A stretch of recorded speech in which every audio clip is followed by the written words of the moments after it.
Welcome to another Grumpy Grognard Gaming podcast, vidcast, delivering session, whatever we're calling it. Hello. I'm Al, and I'm here with Matt, as always. Hello, Matt. Hello. It's so like we have to pretend this is the first time we've spoken, and we've not already been speaking for 15 minutes before these bastards tune in to listen to us, you know. So yes, hello. Not the secrets. No, not the secrets. Not the secrets. I must point out, someone on YouTube, I commented and said, like, mate, I'm really enjoying your epic bat rep. So nice work on that. You got a handful of rules wrong, but you corrected them as you went along. So good job, and yeah, keep it up. And they were like, oh yeah, thanks very much for coming. By the way, I see you have your own YouTube channel. You don't seem that grumpy.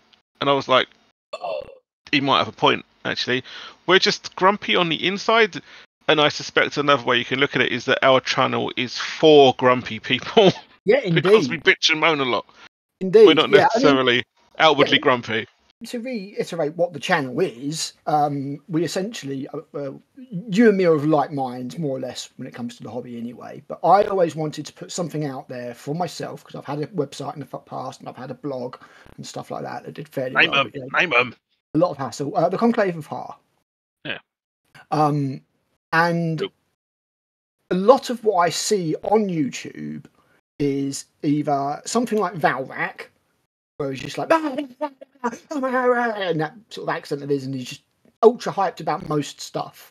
Very hyped. Or it's the other end of the scale, where you've got something like Discourse Miniatures that I can't watch her stuff anymore, because every single title of one of her videos is scandal or disaster.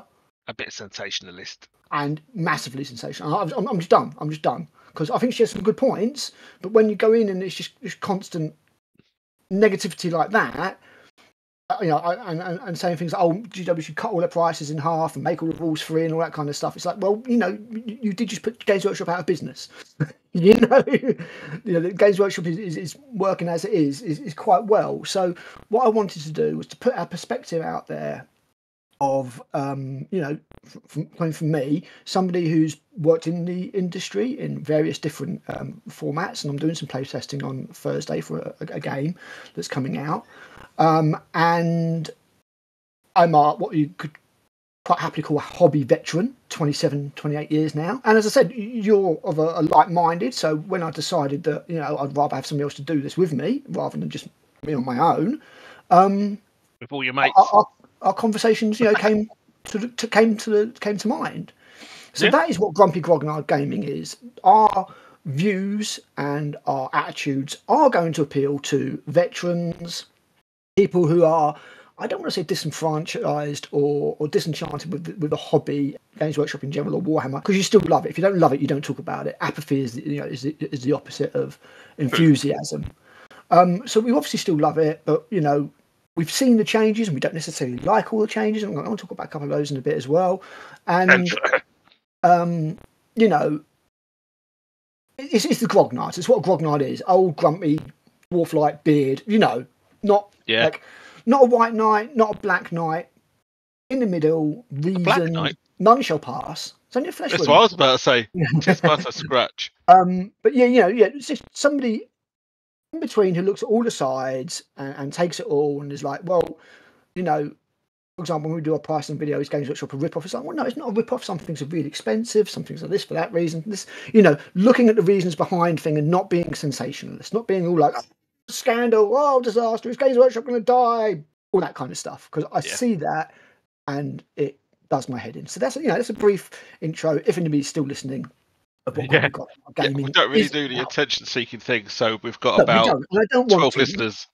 You're not going to see our faces on the thumbnails, because I don't want that. Not until you deserve it. Yes, exactly. You've got to earn that. A million subscribers. That's a million subscribers. We've 150 now, so we've got a little way to go. The idea is just something that people can listen to while they're painting or something. And, you know, some people might get some enjoyment out of it, might think that we've, you know, got some interesting and maybe even valid takes, comments, you know. These silly old pricks. It's just, yeah, exactly. Well, that too. It's just putting that out there. And that's all it is. That's all it's ever going to be. We're not ever going to be a massive channel like these lore channels, or the ones that, as you say, are really sensationalist and really That's a over lot the of work doing a lore channel. Yeah, and a lot of them do good work. Yeah. But this is literally just two hobby veterans chatting about it, probably reminiscing about the good old days quite a bit, and discussing the current state of GW, Warhammer, all that kind of stuff. And there is also a chance that at points, because I know you're pretty Warhammer centric, but I do other stuff like board games and things like that. Some of that might make its way in, like the Conclave Heart of Heart Facebook group. All geeky stuff is allowed. I mean, it's not just a Warhammer thing, but that is the biggest. They are the industry leaders, so that's what we end up talking about 9 times out of 10.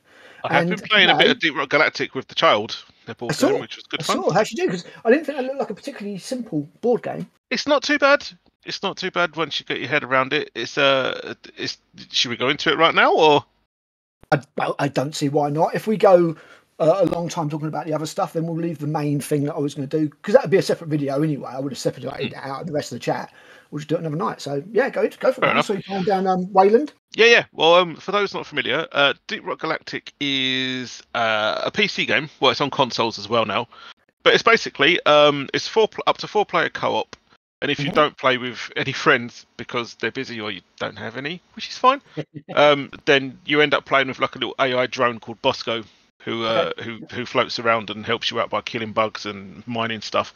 And basically, you play as a dwarf, pretty squat-like, to be fair, but they're dwarves in space, so there's not really a great deal you can go with that without it being a bit squat-like. They're not on Harley Davidson trikes and stuff like that. No, they're not. I think that age is long gone now. Yeah, I think so. And it's called Deep Rock Galactic because that's the company that you work for.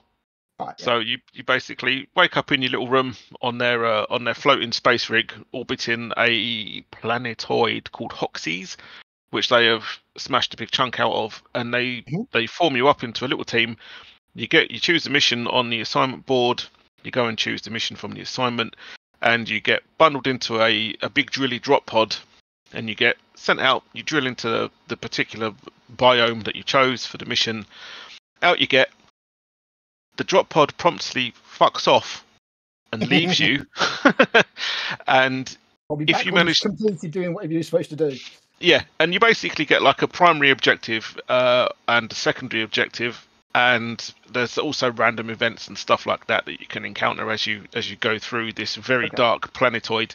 You get flares, like big fancy glow sticks. Generated sort of dungeons type thing. Yeah, pretty much. With a little bit of Minecraft thrown in, because there's a lot of tunneling and stuff involved to get from one section of the map to another, while getting attacked by these spidery bugs called glyphids. And there's a whole bunch of different types. There's like over 10 different types, ranging in size from little gribbly baby ones that come out holes in the wall to big horrible bulk detonators, which are massive, and you have to destroy little blisters on them, and then they blow up and they take a massive chunk of the wherever they are with them, and you, if you're there. Basically, it's Scots versus Tyranids. Kind of, yeah, pretty much in mining. So you usually have to gather X amount of something, or go in and kill some dreadnoughts, not 40k dreadnoughts, big horrible bugs.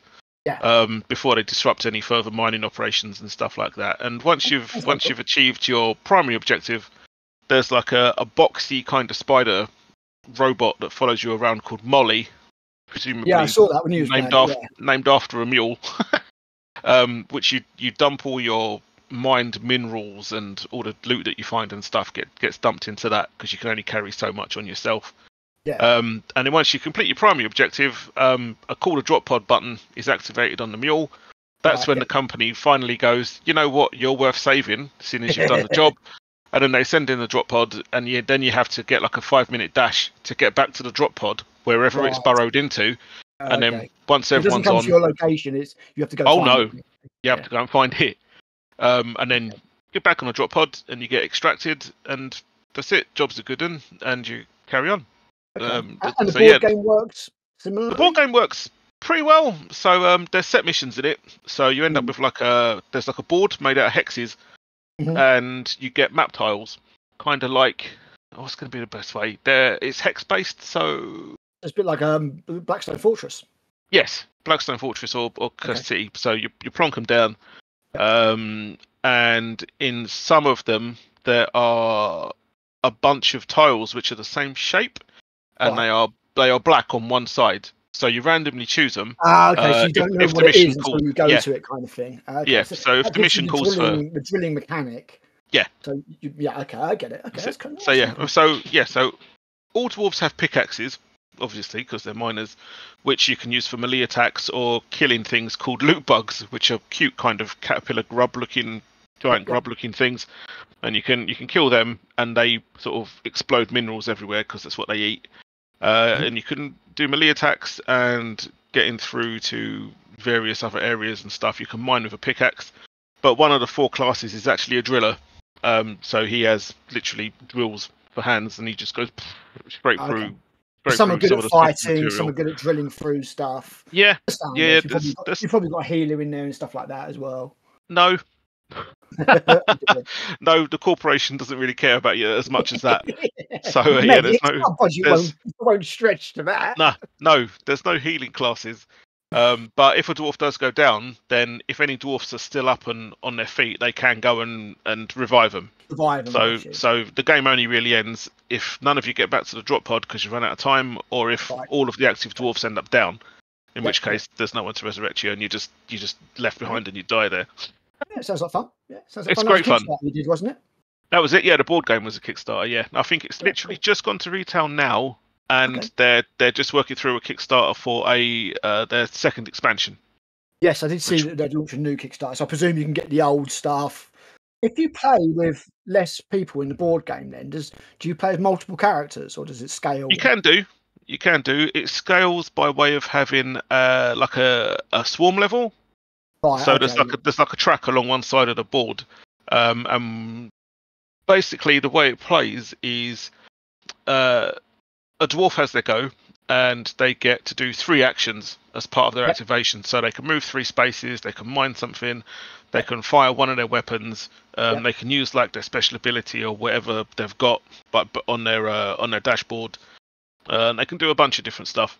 And once you've done your 3 actions as part of your activation, you pull an event card, and the event card will have like obviously a random event on it. Some of them will say glyphids spawn at entry points 1 and 2 or 2 and 3. If there's and so if you do it after each player, it just basically scales itself. Exactly. It's pretty much Zombicide, for being honest. Yeah, kind of, but it plays differently. It plays quite differently, but it's structured in a similar way. Yeah. I've been playing a game called Massive Darkness. Do I remember that one? Was that the underwater one that we got absolutely murdered? No, you're thinking of Deep Madness. Oh, so similar. That's an absolute bastard. This is different. This is a dungeon crawler through and through. And it's basically right. chuck dice, get loot. Isn't it a slightly cartoony one? It's very cartoony, which is one of the main reasons why I didn't get into it originally. That's it. I don't like that aesthetic very much, and Zombicide did it a lot.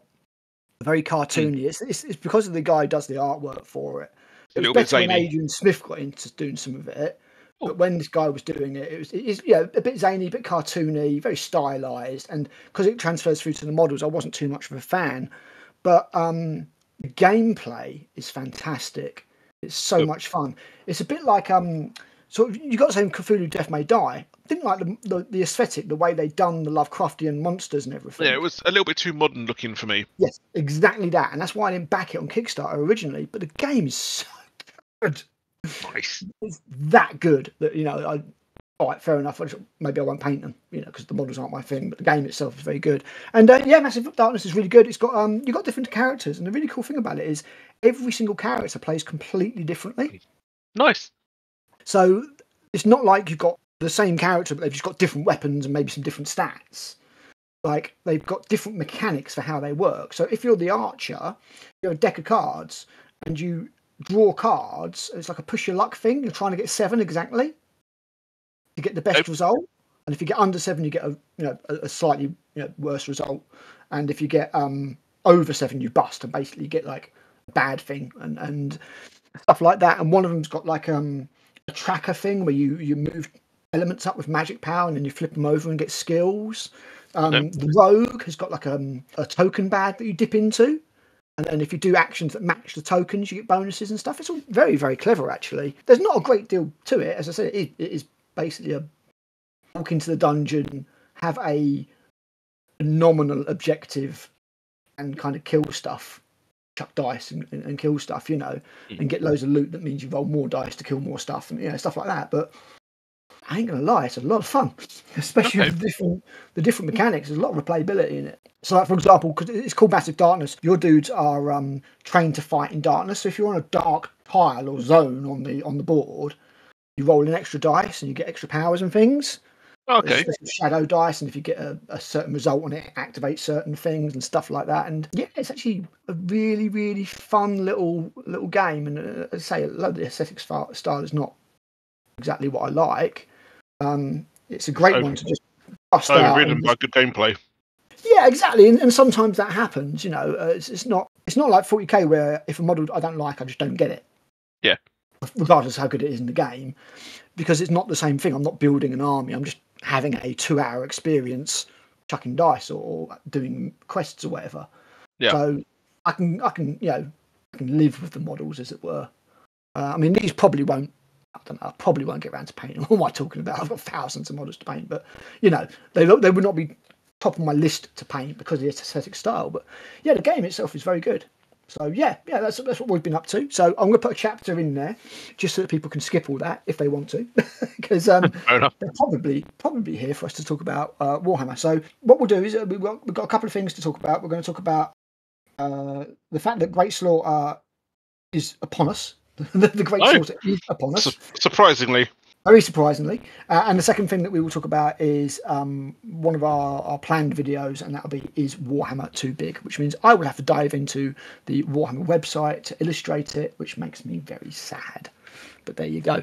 So we'll talk about the good stuff first. The Great Slaughter is, despite DW saying a little later in the year, what they meant was next week. It was a little later, to be fair. A little, not a lot later. A very little later. I still take umbrage with that particular description and don't think they actually have any idea. I don't think the Warhammer community guys have any idea what's coming out. Yeah, I think they're pretty much like the online version of the store managers, where they have they have a really rough idea of what's happening, and like a really, really rough idea, but they're not told really anything at all. And it could change at any point, and they're literally. Yeah. I mean, I can tell you, there was a couple of times that I was at War Cradle, and I would literally get an email in the morning, because I was in the digital market department. I'd literally get an email in the morning saying today's pre-order is not happening, something's gone wrong. Put something else in, and write a newsletter for it. And I'm like, what the fuck? 8 hours notice. Would that be internal, or do you mean from GW? No, that was internal. We're talking about War Cradle releases here. So it'd be like, look, we've got this new building set that's coming out, like one of their pre-painted MDF scenery sets. And, pre-painted, nice. Yeah. War Cradle have been doing pre-painted ones for quite a while. They literally just paint it with a roller. What they do is they're quite clever about how they design it. I mean, the people who design their buildings, very, very clever. Just designers, architects, and they design it so that all of like the roof bits will go on one piece of MDF, and then all they literally do is get like, I don't know, red acrylic or emulsion or whatever, probably acrylic, and just literally roll it on to paint the MDF, and then all your roof sections are red or whatever, and then you do all your wall sections grey, and that's how they were, at least originally, doing all their pre-painted MDF scenery, because they were one of the first to do it, and it was damn good. It sold damn well. But yeah, there was one time that it literally got the email in the morning. It's like, yeah, we're not releasing this now. We're releasing something else. Here's what we're releasing. Make it sound good and sell it. And thanks. I believe it can happen to Warhammer community. Absolutely. Yeah. But I just don't believe they've got a clue. So quite possibly what happened was they were doing the article and it's like, yeah, just say it'll be out later in the year. Yeah. And then later, like, oh no, that ship didn't actually have to go around the back of Africa. It got through the Suez Canal. It's out next week. Like, yeah, we look like twats now. Yeah, that's a bunch. What we're getting doesn't even make sense. I want to say. So we're going to talk about this. So yeah, Great Slaughter incoming. Yeah, happily. Which is good, yeah, absolutely. This is what we want. We want the expansion to Legions Imperialis to give us the extra tactics and play options that we don't have at the moment, including all these Titans and stuff. And I noticed it includes a campaign system, which is very cool. So I think it's going to be a very popular supplement, and hopefully there are plenty of them. What they're releasing alongside it is the support stuff, which we've already got rules for, mostly. Which we've got the rules for, so we probably should have had that all already. Yeah. And the supplement should be coming out with the fast attack stuff. Am I making sense? Yep. Because now what's going to happen is this supplement's going to release, and people are going to be like, "Great, I've got the rules for these bikes." Oh, there's no bike models. Yeah. 3D print. Not everybody, but a lot of people. And yeah, I don't understand why. Obviously, Games Workshop have a thing ever since the Chapter House. I mean, some of you might not, this happened a while ago, but there was a company called Chapter House Models, I want to say. And what they would do is they would do conversion bits for stuff that Games Workshop had not made a model for. So it was in the codex, like a special character or something, and there was no model for it. Chapter House would do bits for it to allow you to make that. And they had a business doing that. Games Workshop took them to court, and basically wasn't it like a conversion kit for the Storm Raven? Yeah, there's one for Storm Raven, and I had that, which elongated it. But they also did other stuff. They did Crusher claws for the Carnifex, I think, before Forge World or something. Yep. Games Workshop took them to court, destroyed them. I don't think they won. I think Chapter House actually won, but it ruined Chapter House financially. Yeah, I think Games Workshop got a lot of what they wanted, but they also got told to back off on certain things, like some of the iconography you cannot copyright. You cannot copyright Space Marine, no matter how much you try. Yeah, which is why I distinctly remember the Dark Angel symbol as well. As a Dark Angels player, it kind of stuck out for me, and they were like, "You cannot copyright a winged dagger because it's already in use throughout the world by different organisations, notably the SAS." Pretty much so. And they were just like, nope. It's like trying to copyright Green Berets. Yeah, it's not happening. Sorry, can't do it. So what we're getting is so what happened with Chapter House, just to finish off, is ever since then, Games Workshop do not put anything in the codex without a model, and that's why. Yeah, because it would give people a license to make it. If GW don't make it, somebody else can. The GW were like, right, if it ain't got a model, it don't exist. Which is why the Dark Eldar lost 70% of their named characters in their codex from one edition to the next. Yep, Tyrannus lost their lost their drop pod spore. Yep. They never did a model for. Those armies lost loads of stuff. So a lot of that flexibility that we talk about, the extra options and things, were dropped. It's why lots of things like combi weapons drop down loads of options and things like that. And why some characters would, on their loadout, even though you'd think they'd be able to take a weapon, if that weapon wasn't in the kit, it's not in their data sheet. Yeah, it went in the bin. So that's why all that happened. So what I can't understand is why GW would release a supplement book that's got all these fast attack options and not release the models alongside it.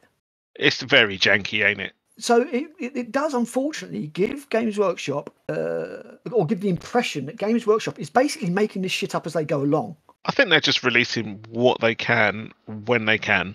I think there's not a structured plan or anything like that. I think they probably had one, and then their warehouse move went horrifically. Apparently, they hit their production ceiling, and they're still in the middle of sorting out a new factory now. I think. So they've literally just kind of. They've been trying to buy the place across the road for ages. It's a timber yard. Ah. And for ages, they've been trying to get that because, it's literally across the road. So it'd be perfect. But I don't think they're going to be able to get hold of it. I think they're kind of like a victim of their own success. So they've got so popular that they need to make more stuff, and they've done so much new stuff week after week that they can't make it all. We're going to discuss this in a minute. Is Warhammer too big? We're going to have a good look, and I think personally, it probably is.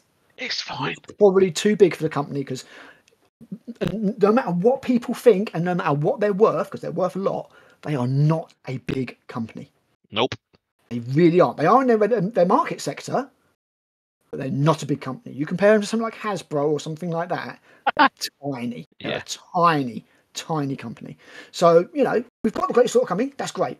Lovely. Very good. Brilliant supplement. When are we going to get the models that are in the Great Slaughter, considering we don't have the rest of the models from the rule book yet, or the models that are in the box set separately? I have no idea. And as I say, it just kind of makes it look like GW don't know what they're doing, because they're now releasing all this new stuff and a new supplement before you can buy the full range separately. Very odd. Very odd. So I'm hoping that people hang in with Legions Imperialis, and this does give it a shot in the arm, and it's going to be really cool to have those tactical options and stuff. But when it comes to GW's release schedule, I'm like, what? They're releasing those Leviathan Space Marines. They got shown off before Leviathan came out. Yeah. I'm sure of it. Which is like, what, June last year? I think so. I'll try and block it out of my memory. Yeah. So that's tyranny. That's the tyranny models, though. When was it? UKGE. Mate, I should know that, considering I just put in for leave for this year's UKGE. Yeah. Are you doing Grimlord? Not Grimlords. Adam's stall again. Yeah, Artifact Games. Yeah, I'll be there again this year. Oh, okay, awesome. I might be there myself, representing a different company. I can't say any more yet.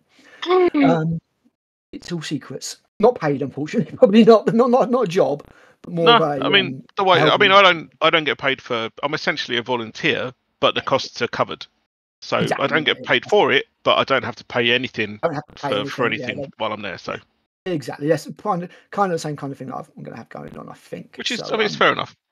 Absolutely. I mean, you know, it's a way of keeping in, and if it's a company or people that you're passionate about and passionate about supporting, then absolutely. And this is one of the reasons why I'm doing this playtesting thing on Thursday, to dip my toes back in, as it were, after quite a long period of illness, and obviously it's been a long time since I worked for Warlord now. So like 9 months. No, hang on. We're in February. 7 months. So, you know, it's time for me to try and get back on the horse, as it were, and get back into it. So, yeah, that's what's happened with Great Slaughter. Where are the other stuff, the other models? Up knows. Honestly, I'm just pleased for getting it. I have no idea. Yeah, I'm pleased it's coming out. I'm pleased it's not coming out later, because, as I say, I think it is important to the health of the game. But when you can't buy the stuff at the moment anyway, let's be honest, Legions Imperialis has had a troubled launch. Yeah, it's a great game, though. You can say it hasn't. Oh, it's a good game. It's a great game. Absolutely. Just wish it had. Because it's been done by the same people who do the Horus Heresy, I think it's just a better game. Simple as that. I was watching a 100% Winter's latest battle report. Oh, was it Raven Guard versus Wordbearers? Yeah, Raven Guard versus Wordbearers. 4,000 points aside. Yeah, it was good. And it was so much better than any game of 40k I've seen. Yep. Down to the last turn, just a point in it could have gone either way. None of this, I'm 30 points in the lead bollocks. Yeah. You know, and you've drawn those 2 cards, so you cannot get 30 points, so you cannot win. None of that shit. Anybody could have win. It was going down to the last dice roll. Do we get an extra turn? If we don't, I win by 1 point. If we do, I've got a chance to put it back. Fucking fantastic stuff. Yeah. Fantastic stuff. And I think the Horus Heresy is just a much more, I want to say better game, but much more my kind of game. My kind of game. Definitely. Yeah, I learned some diplomacy. You know, the type of game it is, it's not just all about points and what can I do to get the most points. It was about a narrative, and obviously to get points, you got points for what you got out of the opponent's deployment zone, because it was a breakthrough mission. Yeah, but it's always good fun, those.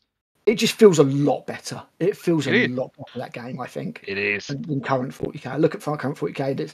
It's just built for the competitive scene. How many points can I get? How many models can I kill? How many points out of 100 can I get, including my painted points or whatever? So at the end of the day, or the end of the tournament, I've got, like I say, I've got 460 points out of 500 or whatever, And no, I really, really enjoyed that Horus Heresy report. And the other thing I watched today was I finally got around to watching the painting phase video with Liam, and I thought that was very good. Yes, it is.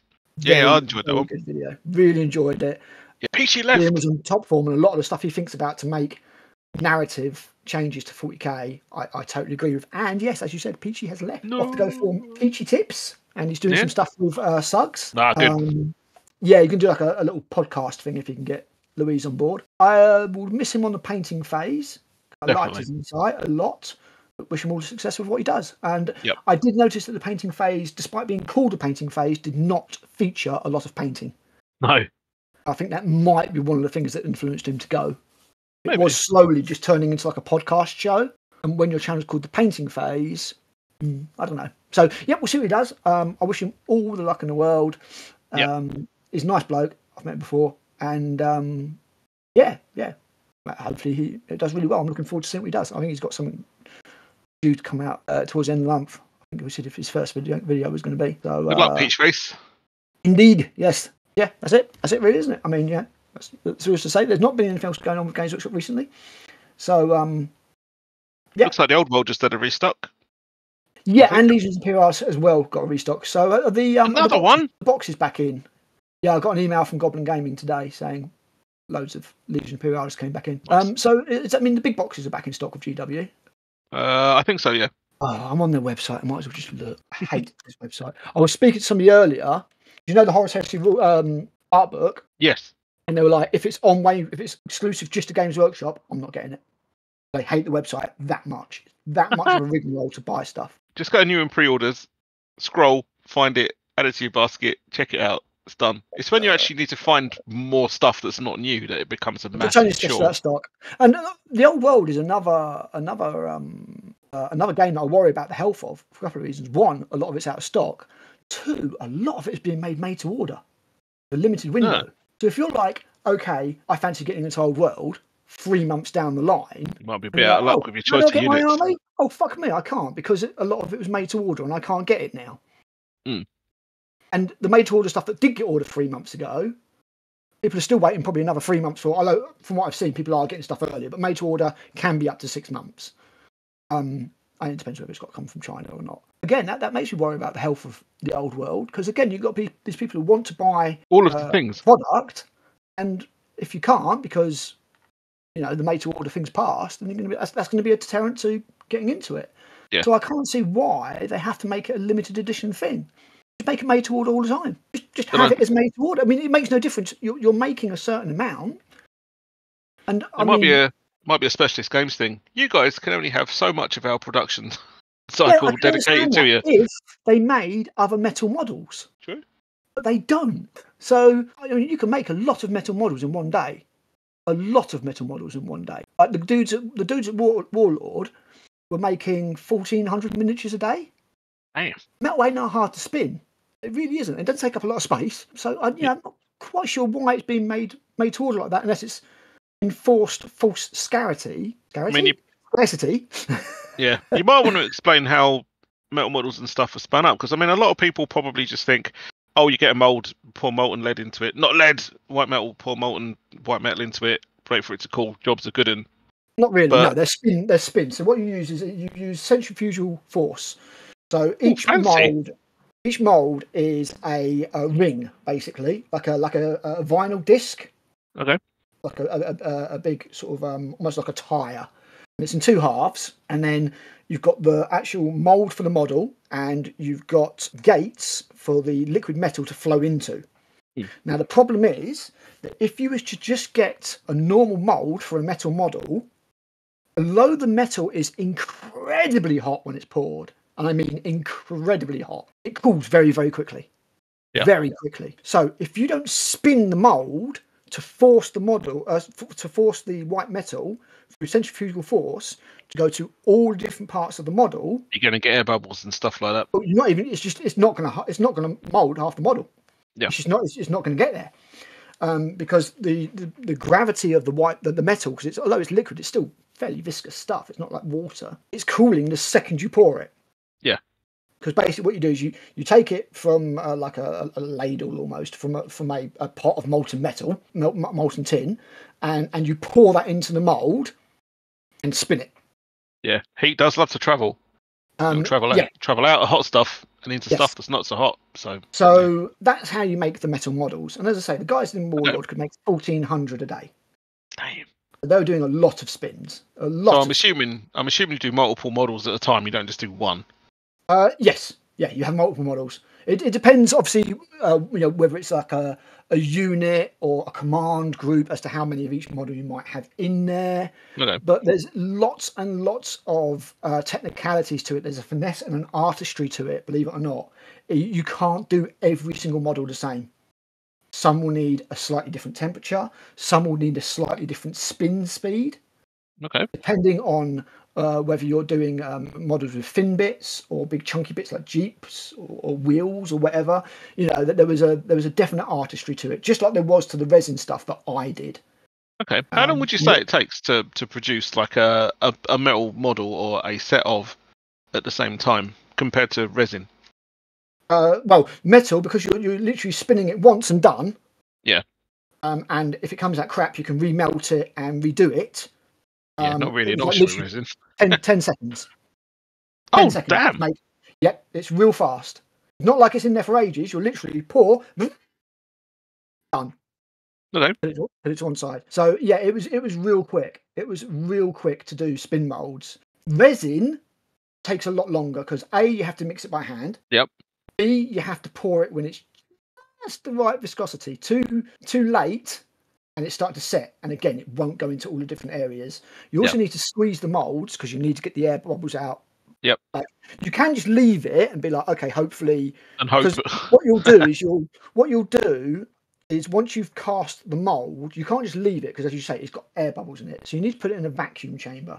Yeah. Around about a minute. And the vacuum chamber, obviously, because it's sucking air out of the chamber, also sucks air out of the mold, so you lose your air bubbles. But obviously, you've got a race against time because the resin is curing very slowly the second you mix it.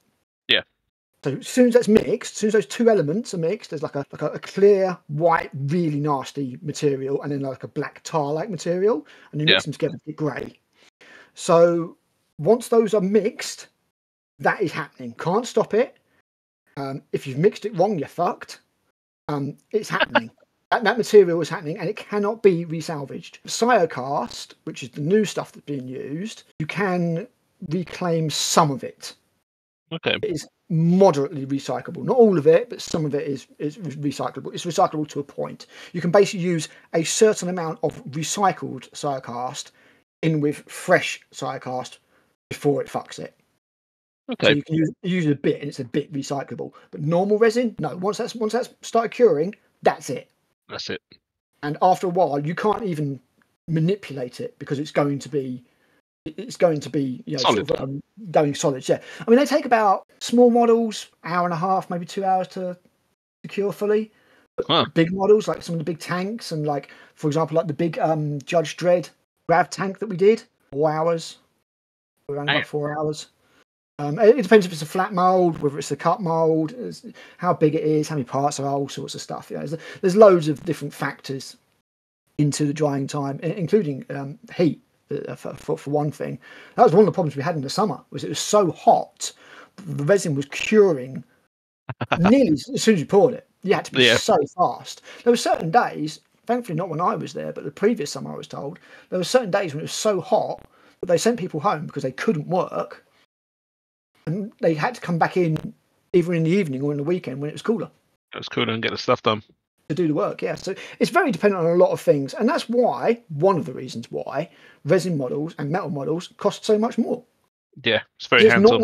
It's not like a plastic sprue is basically a printer. Yep. It's basically a printer. You've got somebody who pours the plastic in, yeah, of course. But other than that, it's a printer. You're not doing much. You've got your settings dialed in for your plastic. Those settings are very jealously guarded by companies. And then after that, it's just a printer. Nothing else needed. But the tooling is fuck off expensive. You might need to wait eventually because you still only get a certain amount out of a metal mold, just like any other mold. So, for example, like the metal molds that Warlord use might only be good for 30 spins. Okay. They start to break down. Same as to be honest, quite often the resin molds that we use, because they're made out of silicon. Yeah. And you have to break them apart to get the model out. Inevitably, that silicon is going to start to degrade eventually. Yeah. So, you know, they have a certain life. Shelf life. And it'll be yeah. Shelf. Well, yeah, I mean, just amount of usage you get basically before the mold just gives up, and then you start getting, you know, bubbles everywhere and bits missing and all that kind of stuff where the resin hasn't taken. But the plastic tools will, the metal tools for the plastic sprues, they will eventually, you know, they only last a certain amount of time as well. It's longer, but, you know, they're very, very, very expensive.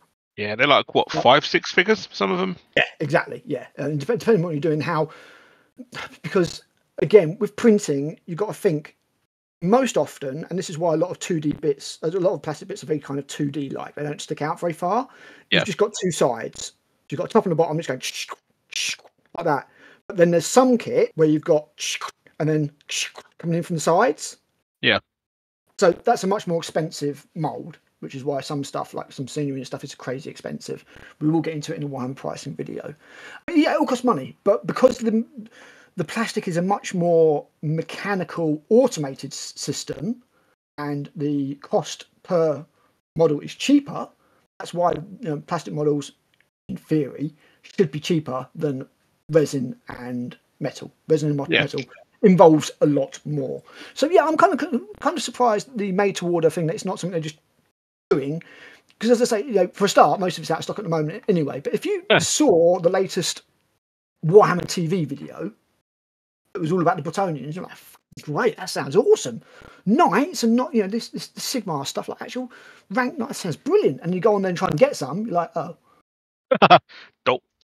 Not so much. So yeah, I don't think it's going to massively impact the old world as much, because a lot of people are bringing their old armies out of retirement, and maybe they don't need as many models, and not all the models are sold out. In fact, the models are all available. It's all the books, the cards, and the big boxes that are sold out. All the Chinese printing stuff. Yeah, all the Bretonians models are actually available, except for the stuff that's made to order, because, again, limited period. So, yeah, I don't know. I mean, we'll have to wait and see how it goes with the old world. Obviously, it's very, very early days. That was a little bit surprising, the made to order thing.